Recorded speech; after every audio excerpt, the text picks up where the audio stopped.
ಎಲ್ರಿಗೂ ನಮಸ್ಕಾರ. ನಾನು ನಿಮ್ಮ ಸಾಯಿರಾಮ್. ಮೊಳಕಾಲ್ಮೂರು ತಾಲೂಕಿನ ರಾಂಪುರ ಗ್ರಾಮದ GHPS ಬಸವೇಶ್ವರ ನಗರ ಶಾಲೆಯಲ್ಲಿ ಇಂದು 79ನೇ ಸ್ವಾತಂತ್ರ್ಯ ದಿನಾಚರಣೆಯನ್ನು ಸಂಭ್ರಮದಿಂದ ಆಚರಿಸಲಾಯಿತು. ಸಭೆಯಲ್ಲಿ SDMC ಅಧ್ಯಕ್ಷರಾದ KN ಅಂಬರೀಶ್ ರವರು ಧ್ವಜಾರೋಹಣ ಕಾರ್ಯಕ್ರಮ ನಡೆಸಿಕೊಟ್ಟರು.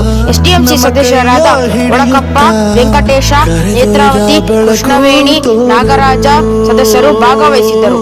ಹಾಗೆ ಶಾಲೆಯ ಮುಖ್ಯ ಗುರುಗಳಾದ ಮಲ್ಲಮ್ಮ, ಪ್ರಶಾಂತ, ಶ್ರೀದೇವಿ, ಹಾಲೇಶ್ ನಾಯಕ್, ಮೊಹಮ್ಮದ್ ಗೌಸ್, ಗಂಗಾಧರ್, ಶಂಕರ್, ಬಿಂದು, ಪ್ರಸನ್ನ ಶಿಕ್ಷಕರು ಭಾಗವಹಿಸಿದ್ದರು. ವಿದ್ಯಾರ್ಥಿಗಳು ದೇಶ ಪ್ರೇಮದ ಘೋಷಣೆಗಳೊಂದಿಗೆ ಪ್ರಭಾತ್ ಬೇರಿ ಮಾಡಿದರು. ನಂತರ ಸ್ವಾತಂತ್ರ್ಯ ದಿನಾಚರಣೆಯ ಭಾಷಣವನ್ನು ಮಾಡಿದರು.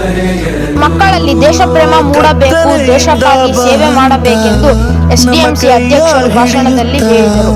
ಶಾಲೆಯ ಸಹ ಶಿಕ್ಷಕರು ಆದ ಗಂಗಾಧರ್ ಸರ್ ದೇಶಕ್ಕಾಗಿ ದುಡಿದ ಮಹನೀಯರ ಪ್ರಾಣ ತ್ಯಾಗ ನೀಡಿದ ಸ್ವತಂತ್ರ ಪ್ರೇಮಿಗಳ ಹೋರಾಟದ ಸನ್ನಿವೇಶವನ್ನು ಭಾಷಣ ಮುಖಾಂತರ ತಿಳಿಸಿದರು. ಫ್ರೆಂಡ್ಸ್, ನನಗೆ ಸಪೋರ್ಟ್ ಮಾಡಿ. ನಿಮ್ಮ ಸಪೋರ್ಟೇ ನನಗೆ ದೊಡ್ಡ ಗೆಲುವಾಗುತ್ತದೆ. ಸಬ್ಸ್ಕ್ರೈಬ್ ಮಾಡಿ, ಲೈಕ್ ಮಾಡಿ, ಶೇರ್ ಮಾಡಿ. Thank you.